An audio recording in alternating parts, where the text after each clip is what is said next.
from Miriam College, and obviously, it's what she said. I'm a product of two of the universities, institutions mentioned in Katipunan. Of course, Miriam in UP, College of Law, and for 8 years, I have been traversing Katipunan Road.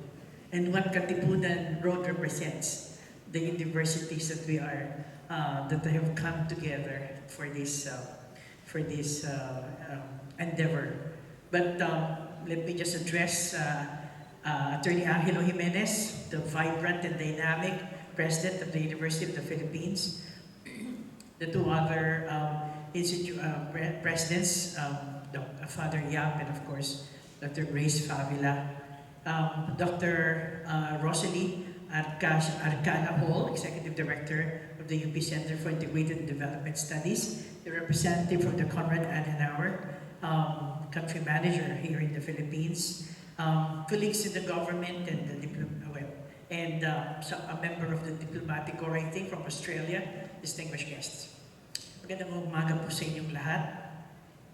I thank the organizers for the invitation to deliver this year's keynote address, joining a distinguished group of scholars, thought leaders, and opinion makers in discussing the Philippines' strategic outlook under the theme National Security and Economic Resilience in a Changing Global Order. Over the last 7 years, the Katipunan Conference has contributed significantly to shaping the public's understanding of Philippine foreign policy, promoting critical thinking for national benefit, and as this conference namesake suggests, a true highway of learning and ideas.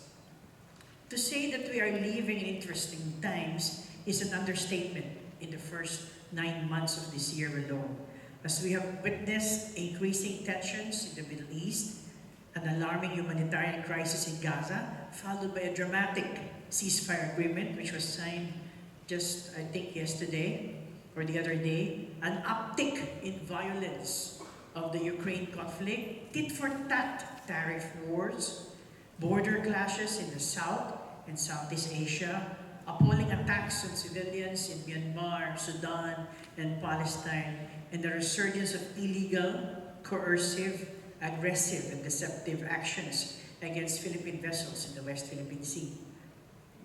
Long-standing conflicts remain unresolved, while new flashpoints emerge with increasing frequency threatening global stability. The traditional system of interstate relations is being profoundly affected not only by a myriad of non-state actors, but also by the breakneck speed of technological developments. This was mentioned by some speakers earlier. And the ubiquity of social media and the rise of artificial intelligence have democratized the way we produce and consume information, and by extension, have steadily influenced the way nation-states conduct their affairs. Dual-use technologies like AI, nuclear energy, biotechnology, space technology can be a force for both public good and destruction. At the same time, the traditional global powers that once dictated the international order are facing diminishing influence. Internal divisions, economic uncertainties, and political polarization that have eroded their stability to provide credible and coherent leadership in global issues. The result is a governance vacuum with profound consequences, especially for the global South, that is the developing countries, which often bears the brunt of instability, economic inequality, and disasters. In this moment of uncertainty, developing countries, particularly emerging middle powers, which President Jimenez just mentioned that we are a middle power, and I responded to him, we're not even a middle income yet, but we're hoping to reach that stage, must seize the initiative and play a more active, constructive role in shaping international politics. By building stronger South-South cooperation, fostering preventive diplomacy, and asserting a unified voice, we can help craft a more balanced inclusive and sustainable multilateral world order together, one that truly reflects the interests and aspirations of humanity. ASEAN, in particular, provides a model for regional cooperation and inclusion, transforming the Southeast Asian region into one of the world's most dynamic and fastest growing regions, a true epicentrum of economic growth and potential. While other regions in the world have growth rates under 2 to 3%, ASEAN and its member states are growing at a rapid pace of 5% and more. Actually, in the Philippines, we think we have a growth rate of 5.6, and we aim to reach a 6% growth rate, hopefully. As the Philippines chairs ASEAN next year, that is our chair next year will be our chairship, we intend to lead the region to addressing key cross-cutting issues. We reaffirm our steadfast commitment to navigate our shared future with confidence, especially as we mark the 50th anniversary of the ASEAN Treaty on Amity and Cooperation next year. We will build upon the legacy of consultation, consensus, and mutual respect in forging initiatives that will champion peace and security, provide stability, promote shared prosperity, and foster people empowerment in the ASEAN community. In June next year, which is another milestone for us, we hope to secure a non-permanent seat at the United Nations Security Council for the term 2027-2028. We hope so. As we head to the home stretch of this important campaign, we will step up our efforts, positioning the Philippines as a reliable partner, innovative pathfinder, and committed peacemaker. Winning a seat at the Security Council will enable the Philippines to have a greater voice in world affairs and a platform to help promote our national interests, as well as those of the developing world. Yesterday, I was in the Senate, and we were presenting our budget to the Senate for approval, and Senator Amy Marcos was the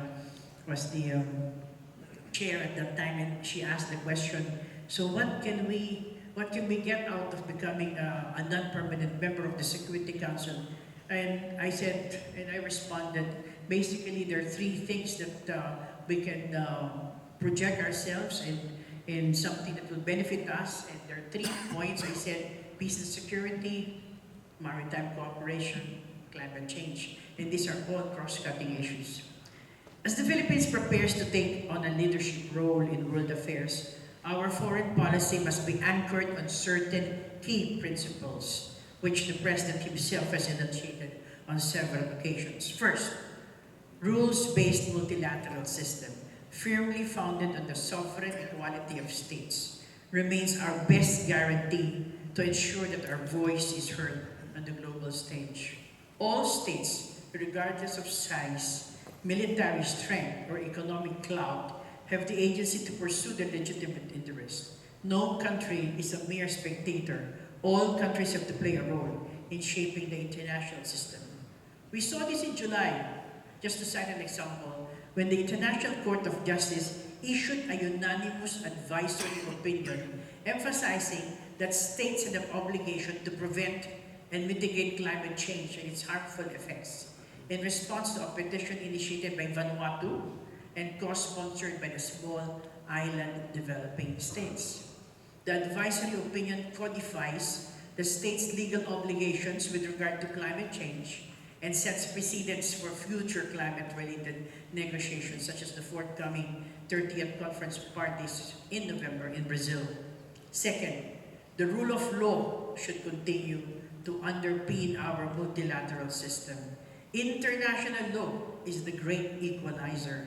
It is our primary instrument in upholding our nation's interest and in promoting peace and security in the region. Our policy on the West Philippine Sea is in fact anchored on 2 key international legal instruments: the 1982 United Nations Convention on the Law of the Sea and the 2016 Arbitral Award on the South China Sea. In the face of increasing aggressive and illegal actions against our people in the waters where we maintain sovereignty, sovereign rights and jurisdiction, international law is firmly on our side and bolsters our diplomacy and our defense of our legitimate national interests. Our position on this case is clear and unwavering. Maritime claims in the South China Sea cannot go beyond the legal limits by the United Nations Convention on the Law of the Sea, which was affirmed by the historic 2016 Arbitral Award. As we commemorate more than 3 decades since the entry into force of the UNCLOS, the Philippines remains steadfast in its commitment and constant in its vigilance to protect and preserve our rules-based maritime order. Third, the national interest is the bedrock of which our independent foreign policy is built. The protection and promotion of Philippine interests overseas is at the core of what we in the DFA do. We seek mutually beneficial relations with all nations in pursuit of a secure, comfortable, and prosperous life for our people. The well-being of Filipinos, both here and overseas, is our paramount concern. We are committed also to providing world-class consular services to our overseas Filipinos, to protect and promote their rights and welfare, and to serve as a link to their cultural heritage. And fourth, in our increasingly globalized world, cooperation is key. No single country can effectively address the myriad traditional and emerging challenges we face. As such, the DFA remains committed to promoting our nation's interest by strengthening our network of partnerships across the globe. This is why we are proactive in building our network of bilateral, multilateral, and regional partnerships. We seek to strengthen our ties with our traditional partners and even non-traditional partners. We also seek partnerships and have been aggressively expanding our diplomatic footprint. Earlier this month, we established formal diplomatic relations with the Kingdom of Bhutan. This year, we are scheduled to open our embassy in Suva, Fiji, solidifying our outreach in the small island developing states in the South Pacific, and with whom we share key concerns, including mitigating vulnerability to climate change-induced disasters. Next year, we are going to open our embassy in Kazakhstan, our first resident diplomatic mission in the critically important Central Asian region. We will also strengthen our presence in Western Africa by establishing an embassy in Accra, Ghana, the continent's 10th largest economy. These new embassies will help us open opportunities for cooperation, specifically on energy and critical minerals. Friends, national security, human security, economic development are closely intertwined. Economic resilience is a pillar of national defense. In fact, when we have discussions and consultations with many of our partners, I always have this particular line: if you want us to be security strong, then make us economically strong. And I think that's how things are working out. A strong economy allows us to invest in our people, modernize our defense capabilities, and build the institutional capacities necessary to respond to crisis and address traditional and emerging challenges. Conversely, a secure and rules-based environment is essential for inclusive and sustainable growth. Investors, entrepreneurs, and communities thrive only when they are protected by law, by stability, and by strong institutions. The pillars of our foreign policy, preservation of our national security, the promotion of nation's economic development, and protection of rights and welfare of Filipino overseas, is a recognition of the importance of these convergences. These pillars guide the DFA in the planning, formulation, and implementation of foreign policy. And while the image of pillars usually tends to mind stasis and permanence, our foreign policy strategy is actually dynamic, proactive, and responsive to the nation's needs. It works in synergy with all the levers of state power: diplomacy, defense, economic, national development policy in an interconnected and mutually reinforcing ecosystem. This synergy is crucial in order for the Philippines to effectively address the challenges in our current geopolitical climate. And an essential part of this synergistic whole of the nation effort is the active participation of all sectors of society.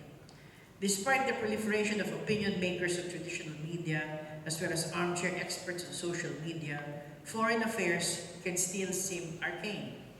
Whenever the DFA is mentioned, and you ask an ordinary person on the street, the conversation invariably leads to three topics: passports and other consular services, assistance to Filipinos in distress, especially in the crisis in the Middle East, in the recent years, the West Philippine Sea.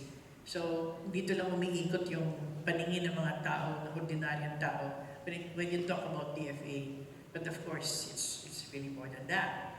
This is a challenge we, the DFA, have taken head-on to engage more people in the public discourse on matters pertaining to foreign policy. And that's the reason why I'm here, because I think the best way is to reach out to the youth, to the young people, and talk about these issues.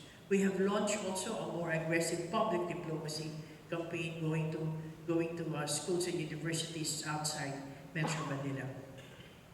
We in the government look to gatherings, and I mentioned this, such as this Katipunan Conference, to provide an excellent platform to enable us to discuss and develop new, thoughtful, and innovative thinking on how our country could address the challenges and maximize the opportunities presented by this ever-changing geopolitical landscape.